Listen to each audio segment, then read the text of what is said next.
My name is Maya Bennett. I'm 36 years old.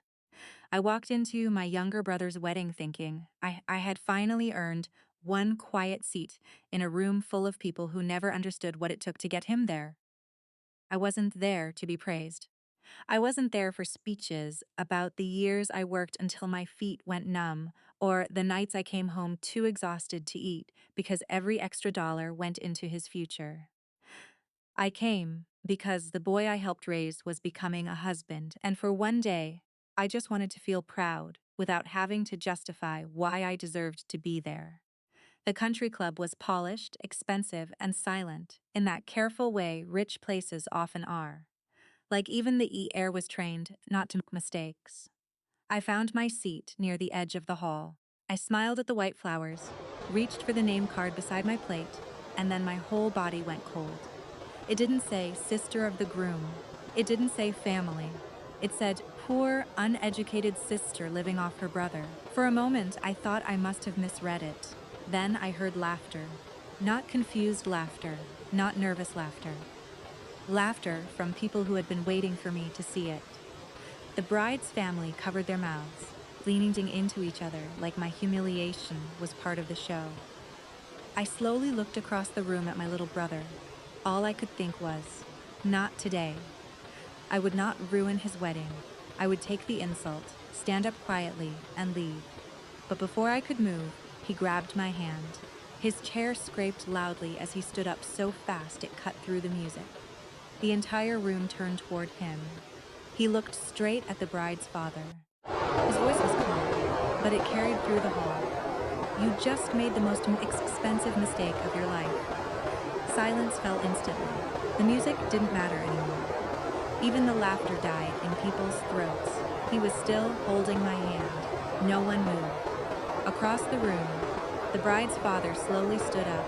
I hadn't even known his name until that moment. To me, he was just the wealthy man smiling in photos, the one everyone seemed careful around. He adjusted his jacket and gave a small laugh.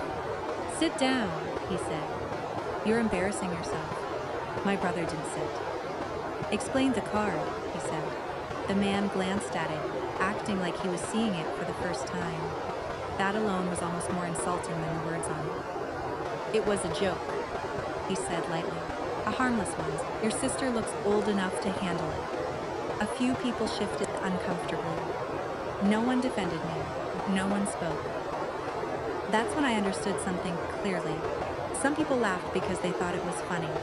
Some laughed because they were afraid not to. And the rest stayed silent because silence was easier than courage. I kept my voice steady. "If it was just a joke," I asked, "why am I the punchline?" His smile faded a little. "Because people like you take things too personally." My brother's grip tightened on my hand. The man turned to him. "You should be careful tonight," he said. "A young man in your position should understand the value of good connections." Then he gestured around the room. The chandeliers, the flowers, the expensive setting, all of it, as if it proved his power. "You've been welcomed into a family that can open doors you wouldn't reach alone." I spoke before I could stop myself. He opened every door on his own. The man looked at me, almost amused. "And you helped him. I'm sure. Everyone has a sad story." Then his voice turned colder. "But sacrifice doesn't make you educated. It doesn't make you refined. And it certainly doesn't make you equal." A quiet gasp moved through the room. My face burned, but I didn't look away. Because I was thinking of everything that had led to this moment. Years of working while others slept. Filling out financial aid forms at midnight. Packing lunches before sunset. Telling my brother I had already eaten when there was only enough food for one of us. And now, sitting in a room full of people who thought that made him smile. He straightened his jacket slowly, like he was trying to pull his dignity back into place. "That's enough," he said, his voice tightening. "You've all had your moment." But the room didn't return to normal. It couldn't, because something had already changed. People weren't laughing anymore. They weren't even whispering. They were watching him the way people watch a car after it starts to crack, waiting to see if it folds or collapses. The bride's father looked around, realizing for the first time that he wasn't controlling the room anymore. And that realization didn't sit well with him. He turned back to my brother. You think this is bravery? This is stupidity. You're standing here risking everything over pride. My brother didn't flinch. No, he said quietly. I'm standing here because you mistook cruelty for power. That hit harder than anything else he had said. For a moment, the man had nothing to answer with. Then he reached for control the only way he knew how, by turning it into consequences. You should understand something, he said. The job offer you received through my contacts, it's not guaranteed. The recommendation letters, the funding, the introductions, none of it is permanent. A murmur moved through the room. He nodded slightly, as if listing facts. People cooperate when they're respected. When they're not, things change. My stomach didn't. It wasn't even hidden anymore. It was a threat, spoken like business. My brother looked at him for a long second, then said, so that's what this was. Not generosity, just leverage. The man didn't deny it. That silence said everything. Then the bride stepped forward again. Her voice was steady now, but her hands were shaking. Stop talking, she said. Her father turned to her sharply. This is not your place. She shook her head. It is my place. It's my wedding. And you turned it into a display of control. A few guests shifted uncomfortably. Someone finally stood up from a table near the back, then another. Not support yet, but discomfort spreading. The bride looked at me again, and something in her expression softened. I am sorry, she said, not for being emotional, for not saying it sooner. I didn't know what to say to that, because apologies are complicated when they come after the damage is already done, but before the story is finished. Her father let out a short laugh. You're all acting like this is some moral victory, my brother answered immediately. It is not a victory. It's just the truth finally being said out loud. That was when the bride made her choice fully. She stepped away from her father and stood beside my brother. The movement was small, but the meaning of it wasn't. I am not continuing this wedding under threats, she said, and I am not building a marriage inside your control. Her mother gasped. Her father went still. For the first time, he looked like a man who had lost his script. You're making a mistake, he said quietly. The bride met his eyes. No, I'm stopping one. The silence that followed felt heavier than anything before it. My brother finally let out a breath, like he had been holding it for years. And I stood there, still holding the edge of that ruined name card in my hand, realizing something simple and sharp. This was no longer about a joke at a table. It was about who gets to decide what love is worth and who gets to pay for it. And for the first time that night, the answer wasn't his to give. Now it was gone, not because he failed, not because he wasn't good enough, but because someone with influence decided to rewrite his future out of spite. I swung my legs off the bed and pressed my fingers against my forehead, trying to steady my thoughts. And the grant? I asked quietly. There was a pause on the other end of the line that told me everything before he even answered. It's on hold, he said. Those 3 words landed heavier than the first loss. Because the grant wasn't just money or recognition, it was structure. It was the mobile program I had spent from nothing. Sending proposals, rewriting applications at 2 a.m., visiting community centers that barely had working computers, convincing people that teenagers who had been ignored still deserved a chance. And now it was. My brother's voice cracked. He didn't even fight her. He started calling her before we left the building. I closed my eyes. That was the part that made it worse. Not the loss itself, but how quickly it had been executed, like he had been waiting for the smallest excuse to pull everything down. I'm sorry, my brother said. I sat up straighter. Don't. A pause. He's punishing me. But it's hitting you harder. I didn't answer right away, because he was right, and I hated that he was right. Out the window, the moment would come out. didn't know anything before he hit me, but inside, everything felt rearranged. "You didn't do this," I finally said. "You did." Another silence. Then my brother has said something I didn't expect. "I'm going to fix it." My chest tightened. "No, don't make it worse. He can't just erase your work," he said. "He can't take my offer and your program because he didn't like what we said." "That's exactly what he can do," I said, more sharply than I intended. I softened my voice. "At least right now." He didn't respond immediately. I could hear him breathing on the other end, heavy and uneven.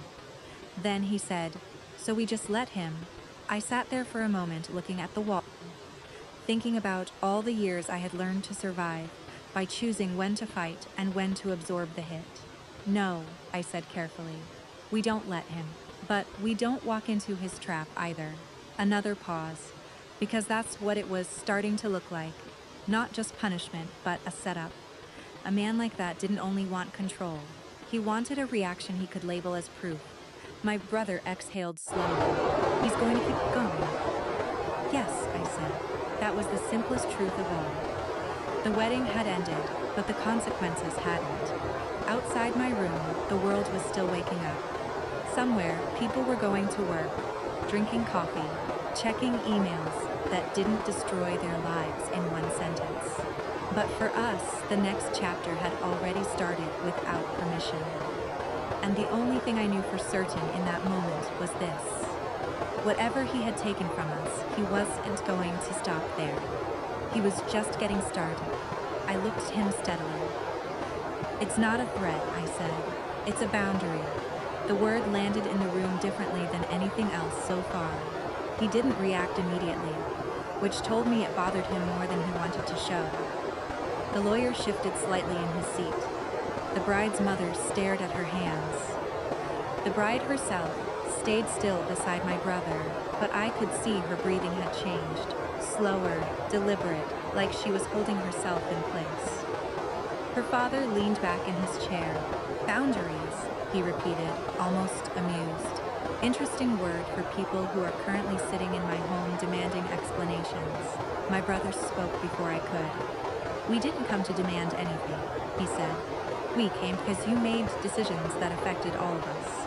Quietly, in advance, the father's smile thinned. "I made decisions to protect my family's interests," he said. The bride flinched at that, just slightly, like she was hearing something she had always accepted suddenly spoken out loud. I nodded once. "Then let's talk about those decisions," I said. He gestured lightly, like he was granting permission. "Go ahead." I pulled out my phone and placed it on the table. "We know about the place card," I said. "We know it was written and approved before the wedding. Not a joke. Not a misunderstanding." A flicker passed through his expression, gone quickly. "And," he said, my brother's voice sharpened, "and you used it to humiliate her sister on purpose." The father's eyes shifted briefly toward the bride. "You are still framing this as humiliation," he said. "It was a message. Some people need results." The bride finally spoke. "I needed a husband, not a lesson," she said. That made the room tighten. Her father looked at her for a long moment, as if repelled. Then he turned back to us. "This is exactly what I warned you about," he said gently. "Emotional instability, external influence, a lack of perspective." I let out a slow breath. "We paused the program for teenager kids," I said.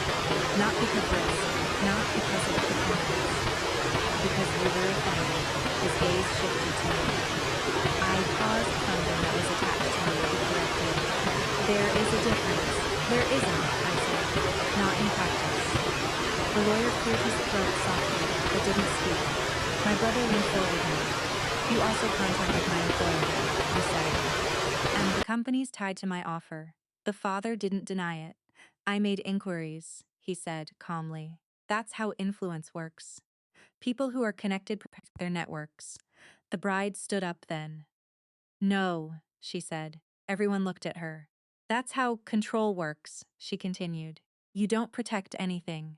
You pressure it." Silence followed. Even her father didn't interrupt her immediately. She took a step closer to the table. You didn't just insult her, she said, nodding toward me. You tried to erase her work. You tried to erase his future, and you're calling it protection. Her voice shook once, then steadied. That's not love. That's ownership. The word hung in the air longer than anything else. Her father's expression hardened. You are confused, he said. No, she replied. I'm clear for the first draft. My brother looked at her like he was seeing the full shape of her decision again. Not just at the wedding, but now, here, with everything on the line. The father exhaled through his nose. This is not a court, he said. There are no verdicts here. I nodded slowly. You're right, I said. There isn't a court. I tapped my phone once, turning the screen slightly toward him, but there is evidence. For the first time, his eyes shifted fully to it. Not curious, not dismissive, assessing. The kind of look that meant he finally understood the situation wasn't just emotional anymore. It was documented. The room didn't move. Not even the lawyer spoke. And in that silence, I realized something simple and final. He still thought he was the one controlling the outcome. But for the first time since the wedding, he wasn't the only person in the room who understood how power actually worked. I didn't add anything that wasn't already there. I simply uploaded the recordings, the email chain, and the wedding planner's documentation, showing the place card had been deliberately designed and placed. No commentary, no framing, just proof. My finger hovered over the final button for a moment, longer than I expected. Not because I doubted the truth, but because I understood what releasing it meant. Once it was public, there would be no way to pull it back into silence. My brother sat beside me, watching my screen. The bride was in the passenger seat, still staring forward like she was trying to steady herself in a world that had finally stopped pretending. Do it, my brother said quietly. I pressed post. For a few seconds, nothing happened. Just a simple upload icon, spinning like it didn't understand the weight of what it carried. Then it went live. No dramatic sound, no announcement, just existence, now visible. I set the phone down on my lap. No one spoke. The car felt smaller than it had a minute before, like even the air had tightened. Then my phone lit up. One notification, then 10, then too many to read individually. My brother's name started appearing in messages from people we hadn't spoken to in years, then reporters, then unknown numbers, then names attached to institutions I recognized immediately from grant letters and application portals. The bride finally exhaled. That's it, she said softly. Not like a question, like a line being crossed without punishment. I nodded once. Yes, I said. My brother leaned back in his seat, staring out the window. For a long time, none of us said anything. Then he spoke quietly. I keep thinking about the wedding, he said, about how small that room felt at the end. The bride let out a short, broken laugh.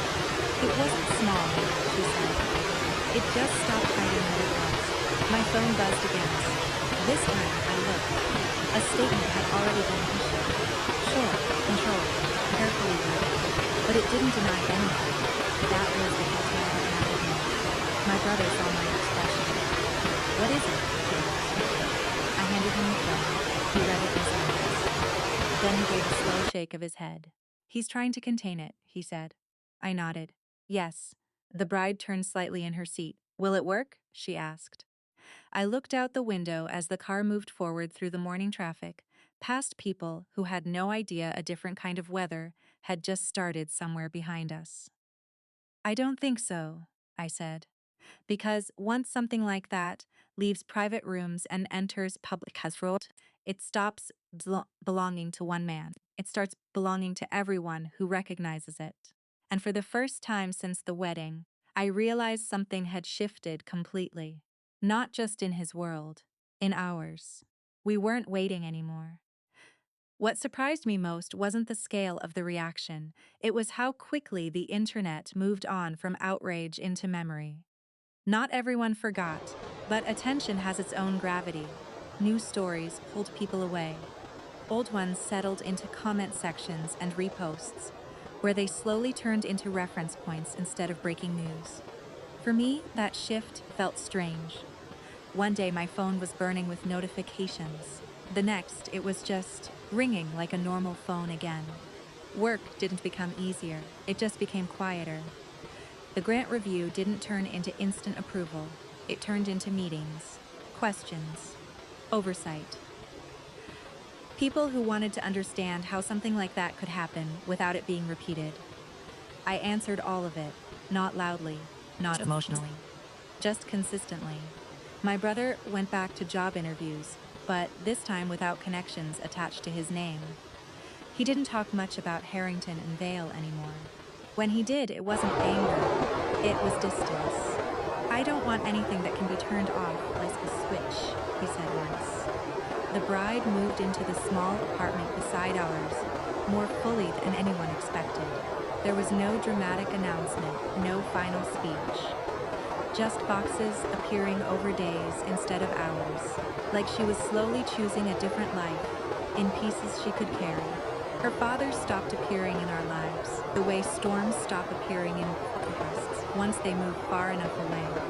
Not gone, just no longer local weather. There were legal follow-ups, of course. Reviews, formal statements, carefully worded clarifications. Things that lawyers handle so emotions don't have to. But the part that stayed with me wasn't any of that. It was a message I received weeks later from someone I didn't know. It said, "I read your story. I don't know you, but I recognized my father in it. I'm finally moving out." I stared at that message longer than I expected, because it reminded me of something important. This had never just been about one man, or one wedding, or even one family. It was about what happens when silence is treated as normal until someone breaks it. Life didn't become perfect afterward, but it became honest in a way it hadn't been before. And that, I learned, is its own kind of irreversible change. The skills van opened at the end of summer. On the first day, 17 teenagers showed up. Some were quiet. Some acted like they didn't belong there. Some already knew exactly what they needed, but didn't know how to ask for it. We started anyway. Resumes, interviews, applications, basic computer skills. Not as charity, but as structure. Something steady they could stand on while everything else in their lives kept shifting. My brother came on Saturdays without being asked. He didn't talk much while he worked, but he stayed until the last student left. The bride taught personal statements like she was teaching people how to tell the truth without shrinking it. A retired librarian brought old books and patient silence. A mechanic offered his workshop space without paperwork or conditions. What had been meant to isolate me slowly turned into something shared. It didn't feel like victory. It felt like continuity. 3 months after the wedding, Richard came to my apartment. There was no driver this time, no assistant, no distance created by status. He stood at the door and said, simply, I was wrong. I believed he understood me. I also understood something else. That understanding doesn't always repair what was broken. I didn't invite him in. Not out of anger, out of clarity. You thought influence could control everything, he said, but it can't control what people remember. It can't control what they choose to build after you try to tear it down. He didn't argue. He didn't defend himself. For the first time, there was nothing left to manage. I closed the door gently, not as punishment, as an ending, because the truth was, nothing about my life depended on his approval anymore. Not the program, not my family, not my sense of worth. The skills van continued to grow, not because one moment changed everything, but because a lot of small decisions did. And that was the part no one could take away. Not quietly, not publicly, not ever.